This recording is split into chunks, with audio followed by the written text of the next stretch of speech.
Welcome to the webinar. For those who have not attended a webinar that I have conducted in the past, my name is Andreas Bitsarakis, and I am the Director of Broadband for Select Spectrum. I'd like to thank everyone for taking the time to join us today. We will be going over the FCC's Notice of Proposed Rulemaking and the impacts it will have on 2.5 gigahertz educational broadband spectrum, educational institutions, and ultimately rural America. We will also speak about our informal coalition, EBPARC, which stands for Educators and Broadband Providers for American Rural Communities. As you might already know, this webinar has a feature that gives you the ability to raise a hand if you have a question that is relevant to the slide we are on. But regardless, we will hold a Q&A at the end of the webinar for any questions that you might have. Please note, I might elect to answer some questions offline and plan to answer any respective questions in a timely manner post-webinar.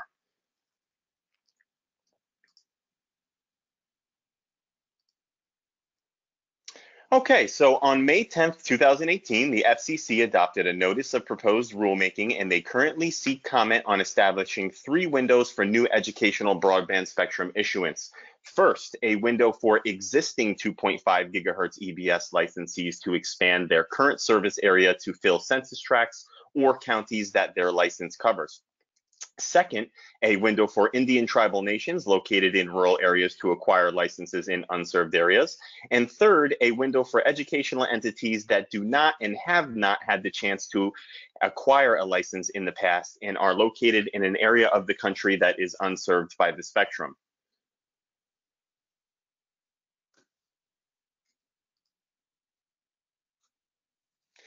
Now we will take a look at some of the benefits of the existing EBS structure. Current EBS rules have been working well for years, benefiting schools, communities, lessors, and commercial operators in both urban and rural areas. There is a small percentage of license holders that build and maintain their own network. Most license holders elect to lease their licenses to commercial operators due to the expense of building and maintaining a network, but it is an option for those that have the funding. There are hundreds of educational institutions who hold licenses and lease to numerous rural fixed wireless providers who serve more than 100,000 rural customers. The FCC requires that a part of the license, specifically 5%, is reserved for educational purposes. This is typically accomplished by giving the license holder a certain number of devices that can be used on the network for free, also commonly known as service credits. The licenses can be leased to a commercial operator. This would result in lease royalty payments to the license holder, which can be used to support the overall educational mission.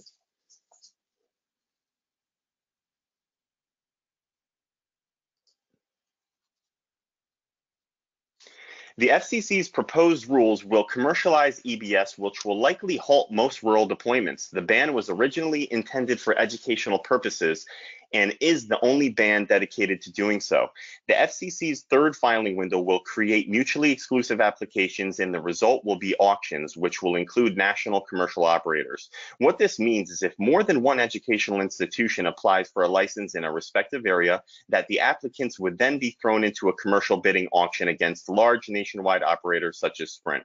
Schools are not financially or procedurally prepared for this type of auction, and the result would ultimately be schools and colleges being stripped of the opportunity.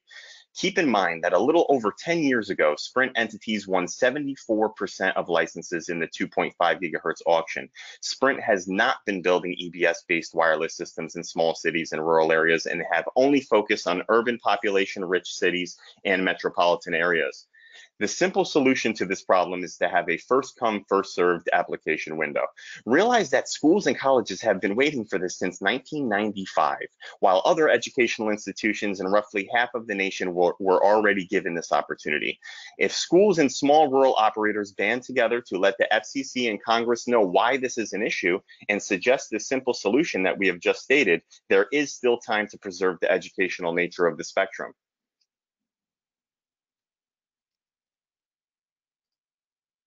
On this slide, as you see, there is a map representing current 2.5 gigahertz EBS license areas. The green shapes represent where current licenses exist. The pink shade is where existing licenses would expand to census tracts or county borders per the FCC's proposed first window. And the white areas are currently unserved by 2.5 gigahertz EBS licenses.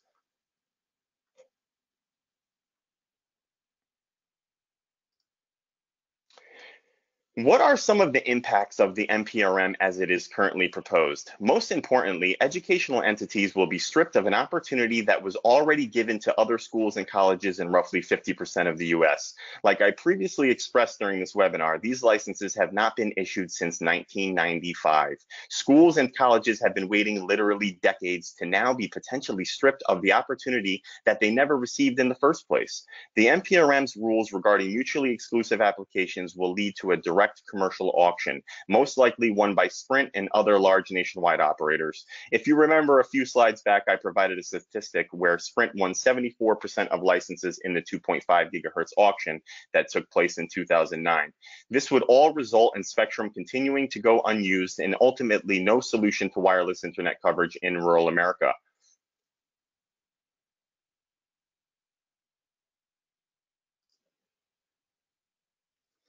Educators and Broadband Providers for American Rural Communities, also known as EBPARC, is an informal coalition founded by Select Spectrum, consisting of commercial operators and schools that do not currently hold licenses and who partner with each other to encourage the FCC to proceed in a way that continues to benefit education and rural American communities. The goal of EBPARC is to influence the FCC to issue new licenses to educational institutions at the earliest possible date. When time comes for schools and colleges to apply for a license, Select Spectrum will assist respective parties in doing so at no cost.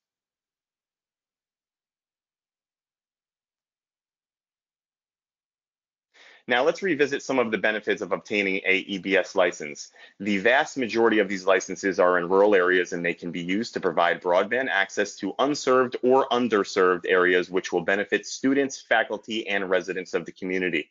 The licenses can be leased to a commercial operator. This would result in lease royalty payments to the license holder.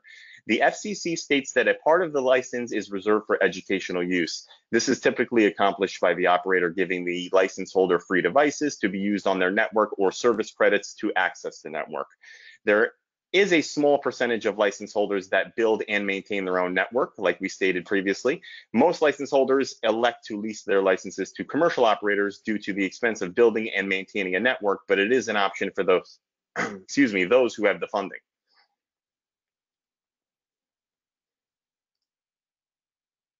So why does EBPARC matter? The additional push from unlicensed educational institutions may be the extra incentive needed to get the FCC to change their rules regarding new EBS license issuance. After all, this is the group that will be impacted the most by the NPRM. Issuing new licenses is consistent with the FCC's goals. The FCC wants to encourage broadband access in rural America by making more spectrum available, stimulating rural infrastructure improvements at zero cost to the taxpayer, and to support education.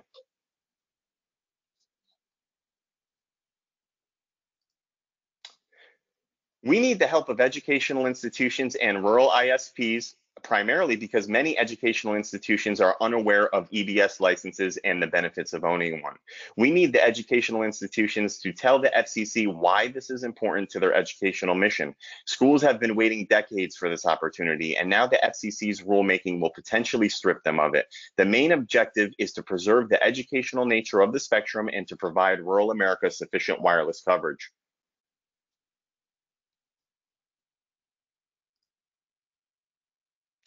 So the next steps for EBPARC. Parties that wish to participate in EBPARC should contact me. The first thing I will do is we'll verify a new license can be issued in your area, and we can begin working to file comment to the FCC in a unified manner. Commercial operators should use their local contacts to partner with an educational institution in an area that is not yet licensed. If the operator or anyone on the webinar has established or is developing a relationship with relevant contacts, I would be happy to schedule calls with the schools that are interested. Our plan is for the schools to file comment to the FCC using our template letter explaining to them why obtaining a license is important to their educational mission. We have already drafted this template fill-in letter for schools, which makes it easy and effective to participate, especially at this time of year. It is only a template, and the schools can alter the letter as they see fit. In the past month, the FCC has granted an extension to the comment due date. If you have attended our last webinar, comments were originally due July 9th. With the extension, comments are now due by August 8th, so we must act fast. Once this is completed, Select Spectrum can assist with filing the letter with the FCC as a comment to the proceeding. In addition, if your company or school thinks it would make sense to participate in EBPARC, please contact me offline by phone or email. EBPARC is currently drafting comments to the proceeding and plans to have all EBPARC members sign on to the comments to strengthen the message.